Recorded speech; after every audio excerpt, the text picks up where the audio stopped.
Part 2। तो symptoms, लक्षण क्या है अनीमिया का? कमजोरी आता है क्योंकि ऑक्सीजन मांसपेशी में जा रहा नहीं है, धड़कन तेज होता है ताकि खून और जल्दी उसका चाल बनेगा ताकि ऑक्सीजन बन सकता है।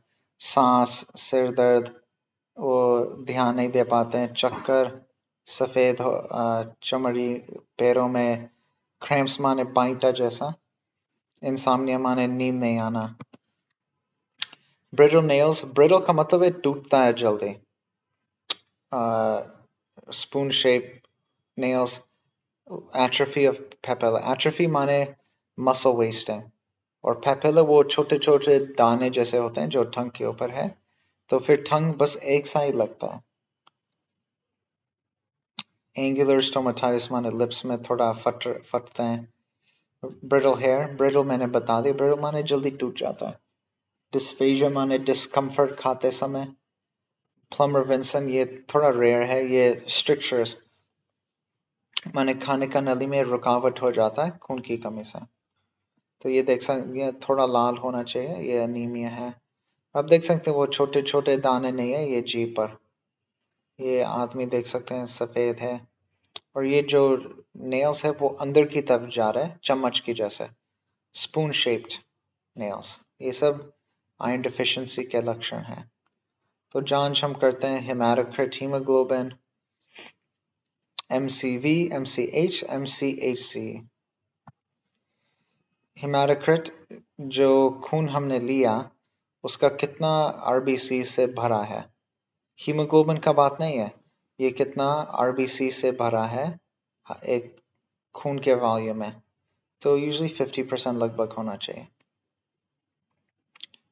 सेल वॉल्यूम मैन में 14 से 7, ये बस आपको याद रखना चाहिए। और एक वॉल्यूम में कितने RBC काउंट है ये इंपॉर्टेंट है। मैन में 4.2 to 5.4, फीमेल में थोड़ा कम हो सकता है। MCV माने साइज, वॉल्यूम कितना बड़ा एक होना चाहिए, बस 80 to 100 सोच लीजिए। MCH कितना हीमोग्लोबिन एक RBC में है, और उससे इम्पोर्टेंट ये है MCH से ये डिपेंड होता है कि कितना हीमोग्लोबिन है, पर वो डिपेंड होता है कितना बड़ा RBC है, तो वो थोड़ा और इन्फॉर्मेशन बताता है हमको। चाय कॉफी से आयरन पचता नहीं, अब्जॉर्ब नहीं होता ठीक से। विटामिन सी, लिमसी ऐसे कुछ दवाई है, ये आयरन के साथ लेंगे तो वो और जल्दी पचता है। जो आयरन है वो 100% अब्जॉर्ब नहीं होता है, वो लैट्रिन में चले जाता है जब कोई खाना खाता है या कोई दवाई लेता है आयरन का, पर आप उसके साथ विटामिन सी लेंगे तो वो ठीक से पचेगा, हायर परसेंटेज अब्जॉर्ब होगा। ये सीरियल्स, लेगुम्स माने दाल जैसा चीज है, ग्रेन्स जैसा चीज है, वो increase the bioavailability of iron. Bioavailability माने कितना वो खून में पहुंचता है, तो इसका मतलब है वो कुछ करता है जिससे आयरन और अब्जॉर्ब हो जाएगा, क्योंकि वो फाइटेट को कम करता है। बच्चों को ब्रेस्ट फीडिंग होना चाहिए पहला 6 महीना, ताकि वो ठीक से बड़े हो सकते हैं, खून की कमी नहीं होगा। तो हमने बताया RBC कम हो जाता है क्यों, अनीमिया क्यों होता है, निकल रहा है, फट रहा है, ऐसे बहुत सारे कारण हैं। तो आपको iron deficiency, B12, folic acid, protein माने ये सब चीज की कमी है तो खून बनेगा ही नहीं, माने एसेंशियल चीज नहीं है। एरिथ्रोपोइसिस मैंने पहले बताया, एरिथ्रोपोइसिस माने रेड ब्लड सेल बनाना, तो ये सब चीज है ही नहीं तो कैसे बनेगा। दूसरे कारण है कि क्यों नहीं बन रहा है, तो अप्लेजिया मैंने बताया, कोई कैंसर है बोन मैरो में, याद रखिए red blood cells bone marrow में बनता है, रेड बोन मैरो, तो उसमें कोई और सेल है तो फिर वो कैसे बनेगा। जैसे ये कैंसर हड्डी के बीच में आ गया, कोई एंडोक्रिन एब्नॉर्मैलिटी जैसे मिक्सेडीमा माने हाइपोथायरॉयडिज्म का सीवियर फॉर्म है तो फिर नहीं बनेगा। CKD क्रोनिक किडनी डिजीज होगा तो फिर वो एरिथ्रोपोइटिन जो वो प्रोटीन मैंने बताया कि वो सिग्नल देता है कि बोन मैरो को और बनाना, वो नहीं होता है।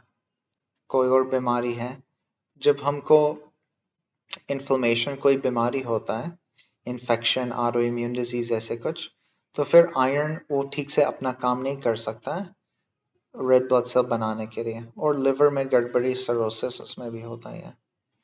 आयरन डिफिशियंसी क्यों होता है? जो नंबर 1 कारण है खून की कमी का, या तो खून निकल रहा है शरीर से, नाक से निकल रहा है एपिस्टैक्सिस, रीनल ट्रैक्ट माने किडनी से जा रहा है तो हीमेटोरिया, जीआई ट्रैक्ट, यूटेराइन, लंग्स में जाता है तो हेमाप्टाइसिस बोलता है।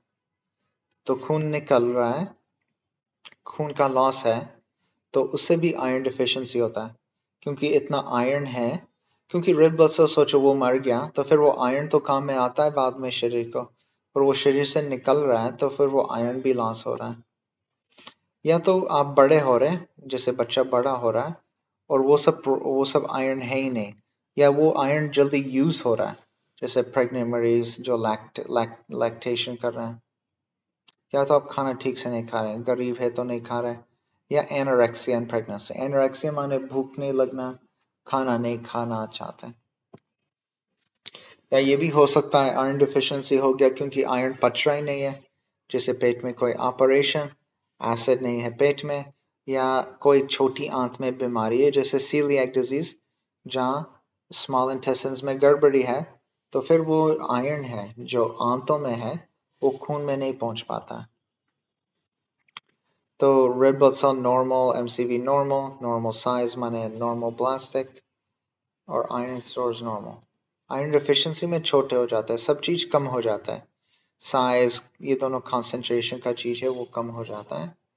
और आप देख सकते हैं इसमें कि वो रेड ब्लड सेल का वो जो रंग है उसके अंदर वो भी कम हो जाता है, और आयरन जो स्टोर होता है हमारे शरीर में वो भी कम हो जाता है। तो खून की कमी में क्या दिखाई देगा? तो आप देखेंगे हीमोग्लोबिन कम हो जाएगा, रेड ब्लड सेल्स कम हो जाएंगे, रेटिक्यूलोसाइट्स ज्यादातर कम ही रहते हैं। या सोचो आपका खून निकल रहा है शरीर से, तो फिर आपका शरीर बहुत खून बनाने का कोशिश करेंगे, तो फिर जो नया नया रेड ब्लड सेल्स होंगे उसको रेटिक्यूलोसाइट बोलते हैं, तो वो कभी कभी बढ़ जाते हैं, पर ज्यादातर खून बन ही नहीं सकता है आयरन डिफिशियंसी में, क्योंकि आयरन है ही नहीं, तो फिर वो कम ही रहता है। तो आयरन डिफिशियंसी में एमसीवी ये सब कुछ कम हो जाता है, और वाइट ब्लड सेल्स में इतना फर्क नहीं होता। तो किसी का खून निकल रहा है तो प्लेटलेट्स बढ़ जाता है, जब भी कोई इन्फ्लेमेशन या कुछ गड़बड़ हो रहा है शरीर में, यूजुअली प्लेटलेट्स बढ़ जाता है। बोन मैरो में क्या दिखाई देगा? जब भी आप कोई कैंसर सोचते हैं या मरीज ठीक नहीं हो रहा है नॉर्मल दवाई से, तो फिर आपको देखना है कि कोई कैंसर तो नहीं है, तो वो सेल्यूलरिटी देखते हैं, माने सेल्स को देखते हैं कि कितना व्हाइट ब्लड सेल्स है, रेड ब्लड सेल्स है, वो सब। एरिथ्रोपोइसिस मैंने बताया, वो प्रोसेस जिससे खून बनता है, तो बस ये लिखा है कि थोड़ा समय लगता है, सेट जो साइटोप्लाज्म का फर्क होता है वो थोड़ा समय लगता है।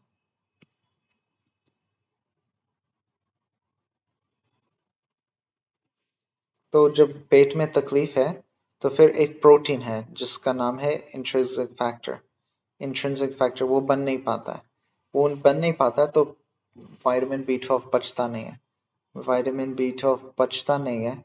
और ये देखिए विटामिन बी 12 जरूरी है red blood cell, mature blood cell बनने के लिए बोन मैरो में, तो बी 12 जरूरी है रेड ब्लड सेल बनाने में, पर बी 12 है ही नहीं शरीर में, तो फिर अनीमिया हो जाएगा। बस वही सिम्टम्स है जैसे पहले था, जो ये हम बात करें मेगलोब्लास्टिक माने रेड ब्लड सेल्स बड़े हैं, उसमें कभी कभी हीमेटोलॉजिकल पैनसाइटोपेनिया ये सब चीज भी हो सकता है। बी 12 डिफिशियंसी में जी बहुत लाल लाल होता है,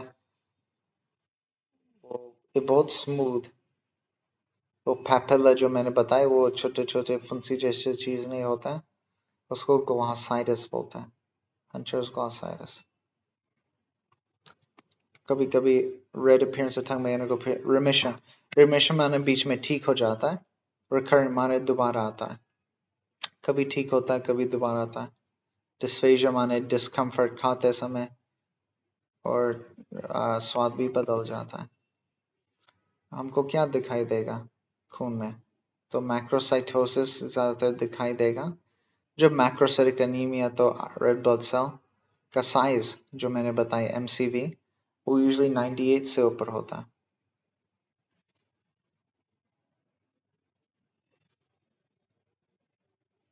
तो इसके लिए बस B12 इंजेक्शन देते हैं, क्योंकि आपको मालूम नहीं है कि कौन विटामिन B12 पच पा रहा है या नहीं कभी कभी। तो फिर इंजेक्शन ठीक है, चीप है और दर्द नहीं होना चाहिए। B12 डिफिशिएंसी से बच्चा भी ठीक रहता है, उनका दिमाग भी सही रहता है। कॉग्निटिव डेवलपमेंट माने उनका दिमाग का काम, सोचना, ये सब चीज बढ़ जाता है। लड़कियों में अच्छी बात है कि उनको आयरन मिलेगा, ताकि जब उनके गर्भवती हो जाएंगे तो फिर वो बच्चा ठीक से रहेगा। प्रेग्नेंट वुमेन में अनीमिया ठीक करेंगे तो फिर उनका बर्थ वेट सही होगा। अनीमिया बहुत सिवियर है तो फिर बच्चा मरने का रिस्क है। और जो ऑब्स्टेट्रिक कॉम्प्लिकेशंस, जो तकलीफ हो सकता है ओटी करते समय, उसमें भी बहुत गड़बड़ी हो जाता है। ल्यूकोपीनिया माने रेड ब्लड सेल्स की कमी, decrease in number of red blood cells, white blood cells आए। तो ये क्यों होता है? कोई इन्फेक्शन हो सकता है, मलेरिया, काला आजार, ज्यादातर वायरसेस ही होता है, हेपेटाइटिस ये सब, और बैक्टीरिया भी हो सकता है। टाइफॉइड इतना बैक्टीरियल इन्फेक्शंस नहीं है जैसे ल्यूकोपीनिया होगा, व्हाइट ब्लड सेल्स कम होते हैं, पर टाइफॉइड ऐसा है। बस थोड़ा और कारण आप बस याद कीजिए। एग्रेन्युलोसाइटोसिस माने जो व्हाइट ब्लड सेल्स है ज्यादातर न्यूट्रोफिल्स वो नहीं बन पाते हैं। प्राइमरी माने हम जानते नहीं क्यों हो रहा है, सेकेंडरी माने कुछ और कारण से हो रहा है।